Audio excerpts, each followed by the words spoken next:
Go Pokes, the NFL 2018 draft. Josh Allen, you are a man that could go number one or could go, I don't know, at some point in the first round. How are you handling just I might be the number one pick, but I also could fall somewhere closer to 10. I mean, who knows what's going to happen? How are you handling the anxiety of that? I'm not too nervous about anything. I'm in a situation where I know I'm going to get drafted. It's just a matter of where and when. Like I said, I've done everything that I can. It hasn't been too crazy for me, and obviously being the higher pick and going to a team, and it's always more lights with the players, but wherever I go, I'm going to make it right. You have one of the craziest journeys here, not recruited at all out of high school, junior college, and then you're begging Fresno State to recruit you, and you end up at Wyoming. I mean, how does that part of your journey sort of brace you for what's coming here? Because you've had to prove yourself a lot and kind of believe in yourself when others didn't. I mean, it's kind of the same thing here. If teams decide to pass on me, and obviously the media has been pretty crucial to me, but at the same time, I can care less. I'm going to go out there and I'm going to play how I know how to play. I'm going to lead how I know how to lead. So it's nothing new to me. Obviously, coming from a small school, small town, that same type of work ethic will always be instilled in me, and always have that chip on my shoulder. From coming out of high school and junior college and having one offer, it's kind of carried me to where I am today. Right. So the media, they keep on saying, well, look at the completion percentage. Look at the completion percentage. And a lot of guys, I guess, in your position, they use that as motivation. I mean, are you doing some of the same? Like, you guys can criticize me all you want. I know what I can do. Is that sort of something that's just kind of added another log or two to the fire? Basically. And, these are guys that have never played football in their life, and they really don't understand the game, in my opinion. But, the only thing that really matters is what a coach and what a GM thinks of me. So I guess we'll find out in a couple days. Yep. And you've been working with Jordan Palmer. I know that a lot of your stuff getting ready for the draft has been around the footwork. Can you kind of break that down, like how you're getting yourself better in that part of throwing the football down the field? Yeah, so, he was very influential in how I was throwing the ball, how I learned to, find ways to correct myself. Usually when I did have a miss, it was large in part due to my feet, whether it was overstriding, I wasn't opening it up, I wasn't chasing the hip. Now I was throwing everything up top. So just trying to find the consistency down there and making the stroke as similar as possible every time I throw the ball. And that's really helped me out. I talked with Trent Dilfer earlier today, Josh, and he thinks that any quarterback coming into the league, they're better off sitting for a while, not playing week one, maybe even year one. I mean, for yourself, who you are getting better on the fly here, do you think it's better for you just to come in and be able to ease your way into the NFL? I mean, yeah, that's kind of the consensus for young quarterbacks to come in. But, nowadays, if you're getting picked as highly as, some people think I'm going to get picked, coaches, fans, they expect you to kind of be ready early in the year. Sometimes it's not fair to put a quarterback in that situation. You look at Jared Goff, he came in late in the year, his rookie season. He didn't play particularly well, and he comes out of second year and he kills it. So I'm sure him sitting those few weeks and allowing him to learn really helped him out. And people also want to compare you to Carson Wentz, smaller school. That's a guy that did come in and make an immediate impact. What do you think of that comparison? I don't think it's completely off. I think Carson, obviously we played under the same coach in the same offensive system. We're similar build, similar, athleticism, similar arm. When people compare me to him, it's pretty awesome because, he was going to be the MVP last year had he not gotten hurt. Right. So, I mean, when people mention me in the same name, same breath as him, I'm extremely happy about that. And going back to my conversation with Trent, he wants you in Denver with John Elway, and that's obviously, somewhat closer to home. How would you feel about the Broncos? What's your contact been with them? That'd be pretty awesome. I think, keeping the similar fan base up in Wyoming. It's about a 2-hour drive. I'm fairly familiar with the city around there just because I visited so many times coming down from Wyoming. But like I said, wherever I end up, I'm going to make it right, and that team's going to be happy with me because I'm going to make them look like they were the smartest guys on draft night. Going back to Wyoming, Josh, you played your last game in the bowl game, beating Central Michigan. And a lot of guys in your position, they wouldn't have played because they don't want to get hurt going into the draft, and you're going to be a first-round pick. But you felt like you owed it to the school. Do you regret that at all? Like, do you have any nightmares leading up to, like, what happens if I do get hurt? Like, was that going through your head?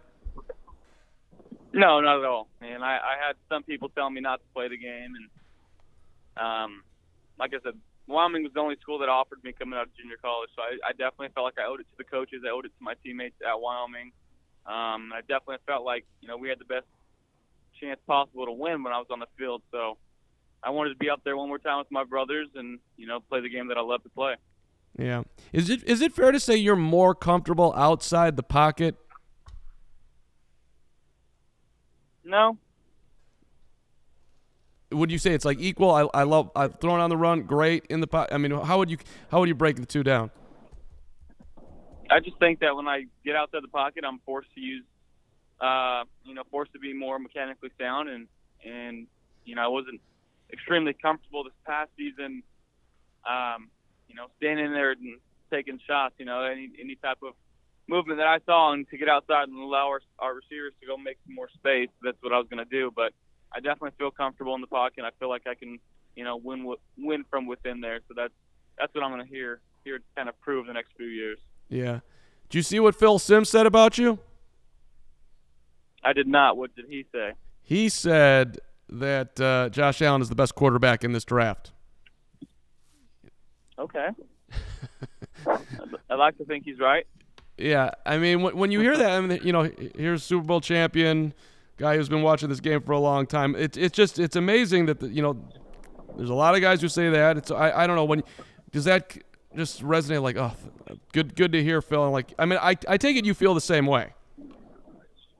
Yeah, I mean, I definitely think that if you're any quarterback in this draft, I think that you've got to go in with the mindset of you are the best guy. And, there's been a lot of mixed feelings about me throughout, analysts and former players. And to me, that's really irrelevant. So, like I said, going back to finding a GM and a coach who really love me and who think that I could be, their guy for the next 15 years is what I'm looking forward to. But obviously that's some really high praise from a fantastic player and a guy like, Chris Simms like that.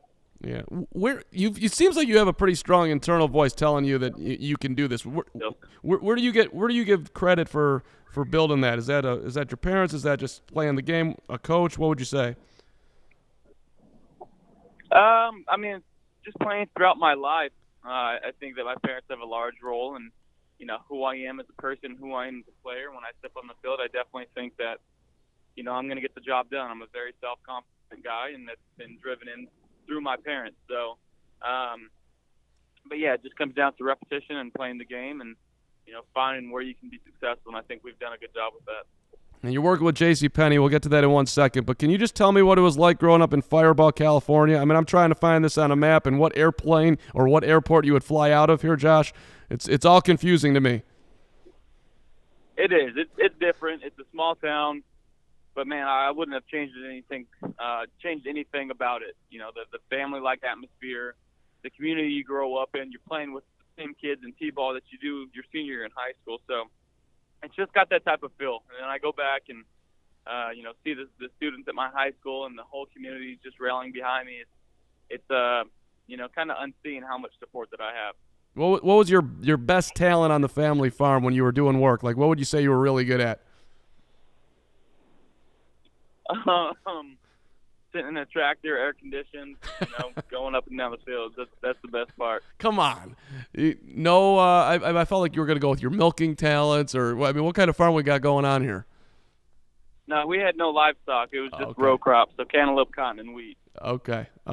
So you were basically chilling, but doing work at the same time. Is that what I'm hearing?